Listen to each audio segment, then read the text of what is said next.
tancava el 1906, amb la detenció de Ferrer i Guàrdia.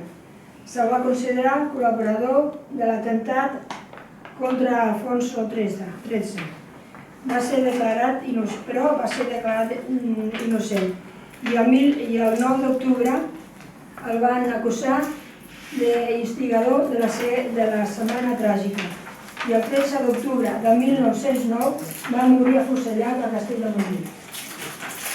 L'escola moderna va pretendre anar més enllà de les paraules buides i les frases fetes. El ferrerisme pretenia, deia ell, perquè el ferrer l'única cosa que a vegades se li critica és que la seva ensenyança va ser en castellà. Era una època, llavors els escrits que hi ha d'ell estan fets en castellà. Y deia ell, hacer que los niños y las niñas que se le confíen lleguen a ser personas instruidas, justas, libres de todo perjuicio. Pero sobre todo, educar e instruir a las nuevas generaciones, demostrando a la vez las causas que motivaron y motivan el desequilibrio de la sociedad. Però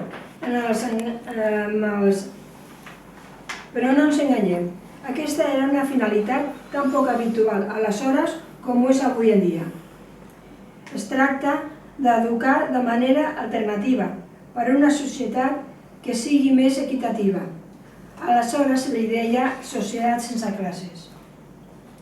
Formar persones amb consciència social i autonomia de criteri, lliures i sobretot transformadores i participatives i excloure tot tipus de dogmes polítics i religiosos. Certament el repte era difícil en una societat que es trobava amb els antípodes d'aquest tipus d'escola. Era un trencament veritablement revolucionari.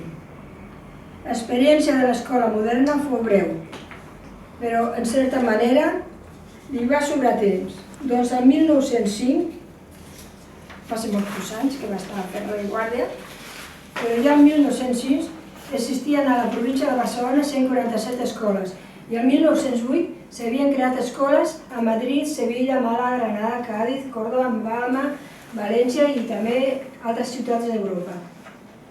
Abans del seu afusellament, el mite de Ferrer i Guàrdia ja estava fabricat. Algunes escoles van adquirir un cert prestigi, com l'escola racionalista i Llum del barri de Sants.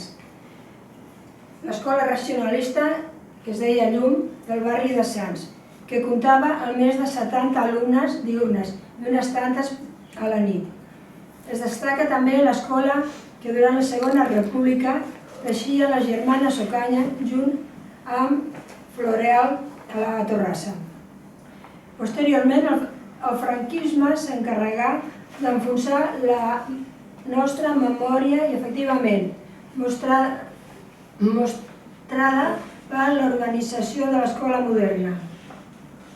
La figura de Ferrer i Guàrdia, així com la seva acció pedagògica, van ser injustament silenciades i poc valorades durant aquell període històric, especialment dintre de les nostres fronteres. Afortunadament, avui en dia es torna a recuperar a moltes escoles la filosofia de l'escola moderna del Francesc Ferrer i Guàrdia. Es pot afirmar que aquesta filosofia forma part de la pedagogia més avantguardista de la nostra educació actual. Molt bé.